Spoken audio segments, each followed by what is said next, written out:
Hello, friends. Welcome to this episode of Entrepreneurship Discussions. And today I'm here with Neha Seth. I know Neha Seth for quite some time now, and she has been a pioneer in helping a lot of companies find the right candidates for their jobs that they're providing. So Neha said actually what she does is she specializes in bringing the talent out of the market and connecting them with the corporate. So that is what she does, and she's been doing that for quite some time. And I just wanted to invite her to this podcast because there's a lot that I can learn from not only me but a lot of other people can learn from her journey. So I'm going to ask her some questions. So before I proceed, I would like to talk about what she does. So she's running a very known HR consulting and recruitment company called Steer Abidance. Did I pronounce that correctly? Correct. Okay, so Neha, welcome to this show, and thanks for finding time from your busy schedule, and thanks for coming on this show. And we would like to learn a lot of things. I have a lot of questions for you. So before I proceed with the questions, I would like to start from maybe basics. I mean, right now you are running on company, which is a very great thing. But I would like to know from you your past journey. What have you done? What is your background like? And then maybe on the fly I'll ask some more questions. Okay. So thank you so much. First of all, thank you so much for inviting me for on this show, and I'm really excited to share my entrepreneurial journey so far with you and with your audience. And certainly, my entrepreneurial journeys began post COVID, and I saw the challenges being faced by the job seekers and the employers. I really saw a pressing need for HR consulting and recruitment, and I have always been passionate about connecting with people, recognizing their potential. So I decided that with something which is actually becoming my passion, bring it to a meaningful platform. So it was that strong desire, to make a positive impact. And what do you call, when you start something, there is a gap, and I identified that gap. There is a gap between the employers and the fresh talent, the fresher graduates and the CS and many other fresher people. They usually don't get jobs so easily, and that only led me to start this firm, Steer Abidance LLP. Okay, okay, that's nice, great. So can you share a little more about the journey? What are the biggest challenges you faced? I know a lot of people get scared about when it comes to starting their own business, starting their own venture. They have some lot of questions. They have some unknown fears. So I would like to know from you what were your challenges? What were your biggest challenges when you faced when you starting your company, and how did you overcome those challenges? So, of course, building a brand is really challenging, and the one of the important hurdle, or what do you call it? One of the major hurdle which I faced was the trust in the industry, and Hmm. I was a very new player at that time, and gaining confidence of both the employer and the candidate was really crucial for me. And in fact, we have to really build that kind of services, and we focused on providing exceptional services. In fact, giving the personalized kind of attention, and apart from that, maintaining the transparency also in the process, because when we talked with the company, we are honest of whatever the candidate has, the skill set has, and the candidate has that skill set or not. And we were very much candid with the candidates too, because this is a kind of budget they are looking at, and this big is this company, and probably transparency is very important, and which we maintain throughout, and we are maintaining now also. And apart from that, word of mouth played a very important role, because many of our companies were coming, because once we connected, the first time we connected to two to three companies when we started off, and but slowly and steadily it increased with only with word of mouth. We did not do any kind of marketing, and you know and now I'm also building a tech based portal with the features like um, assessing the candidates, the freshers, so that we come across the skill set whatever they have, and connecting those kind of candidates with the right company. So our role is to bridge that gap between the candidates and the company, and hiring the right talent.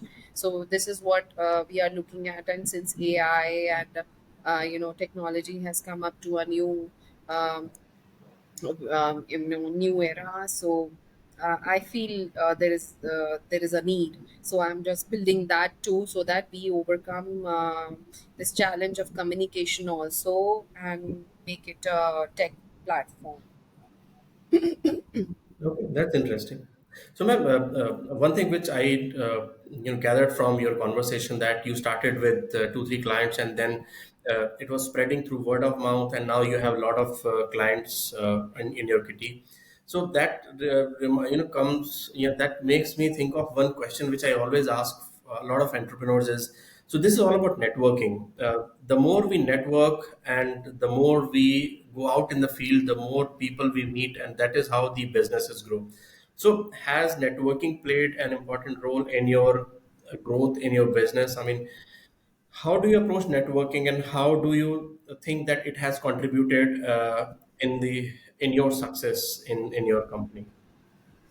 Okay. So networking is very important, and actually it played a very instrumental role in this journey, in my entrepreneurial journey.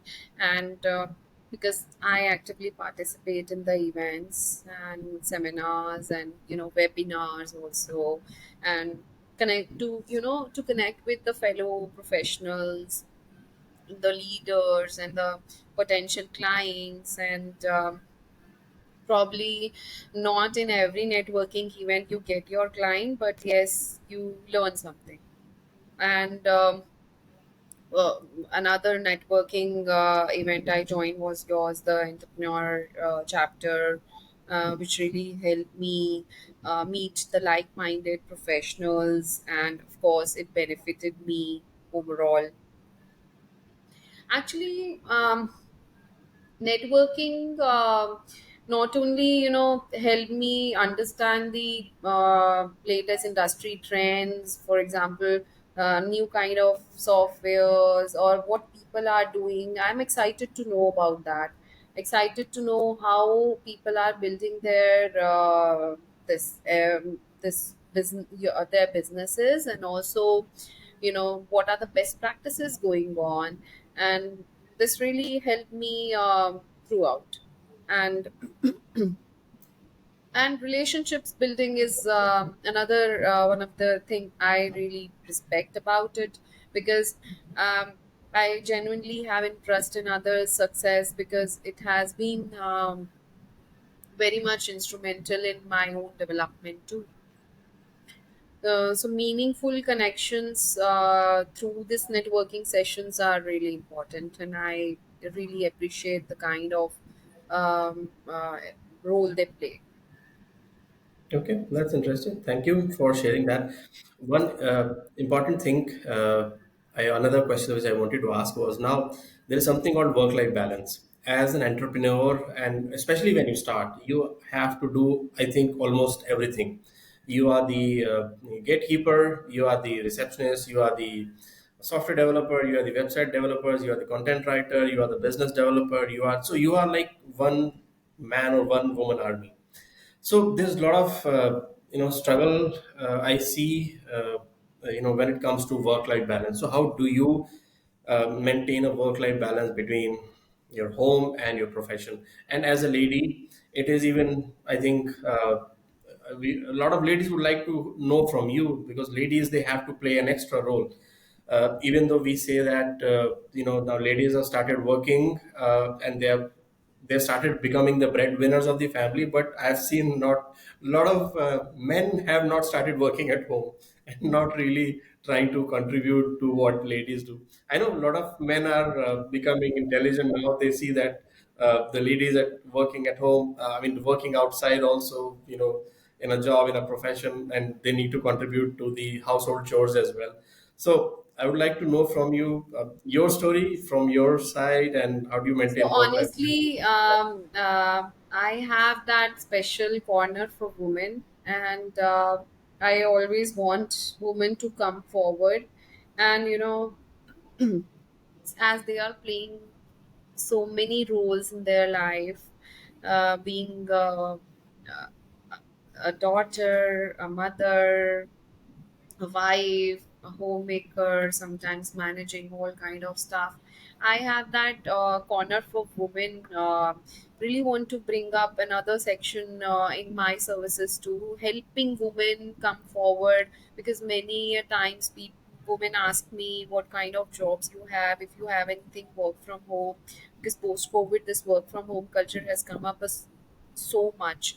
So women is something very special to me, and I always say, women should pursue their passion, should pursue their entrepreneurial journey too, and if not, I mean, they should also restart their career if there is any gap. So that is also another thing which you pinpointed me right now. But coming back to your question, how I balance my work and the personal life.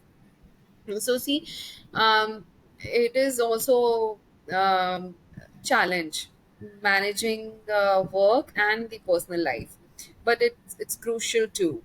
I mean, both plays important role in one's life. But yeah, in my professional life, I have my team. I really delegate the task which is required to delegate, and I empower my team. I Mhm. provide them sessions, and help them where they are stuck. So I delegate, and focus on important aspects of the business, like bringing the client, and going for the meeting. In fact, now I also want my team to come forward, for going to the meetings, also accompany me, so that they also learn those things. Apart from that, because when you delegate, you don't feel overwhelmed. Yeah. And of course, I can take care of the major those parts which are really important, are to be looked upon me. But many a times I delegate, and I just overlook what kind of quality candidates, and the as I said, we provide the exceptional services. So we don't compromise on that. So I overlook all the things what they are doing, but delegation is very important, one of the things I do. And another thing is personal life, as you say. um, I am a person who would prioritize self-care, because I love myself. So I allocate times to my hobbies, um, because if I have the hobby to paint. So if I paint, it actually recharges me. Yeah, it gives me a lot of energy. And of course, when you and also another thing is, I go to gym every day. So whatever kind of that also energizes me 1 hour, because that 1 hour I give it every day. So that are the kind of things I have in my routine. So that even personal and professional life is balanced, and there are clear boundaries between work and the personal life, because after all, that is very much required. I think, yeah, I would like to add some couple of points to that, maybe. So there was a discussion I was having with friend. He's a workaholic. I mean, he works day and night. So I told him, I mean, it's good to work. I mean, countries and our nations are getting built because of your services. But when we come to this earth, we come to this earth to live a life, and of course, to provide something for that life. We go out and work. But if we just go and work and we don't take care of health, we don't take care of our mental health, we don't take care of family, we don't take care of other aspects, the hobbies that we love to do. I mean, that's not the right thing to do. So we should Mhm. have some, I mean, some kind of balance. It really helps, come out fresh every day. Like you gave an example that you go to gym, you love painting, you should do painting. So this one discussion I have with a lot of people, I see that a lot of people, when they come and start working in the company, they just let go of their hobbies. If I ask people what is a hobby, they will say that I had a hobby in school, in college, but now it's like work and there is no hobby. I said, what is stopping and who is stopping you to pursue your hobby? So you should have at least 1 hour a day, if not every day, maybe once every 2 3 days. Spend some time with yourself. Like you mentioned, you love yourself. I mean, we should also love ourselves. Our self love means we should do what we love to do. Everyone has a hobby, everyone likes to do something, so they should spend some time on that as well. And you that can be made possible by delegation, like you said. Now delegation provides two benefits. One is it gives you time. Another thing is it gives the opportunity to your team members to grow as well. If you keep on doing everything by yourself, then your team is not growing.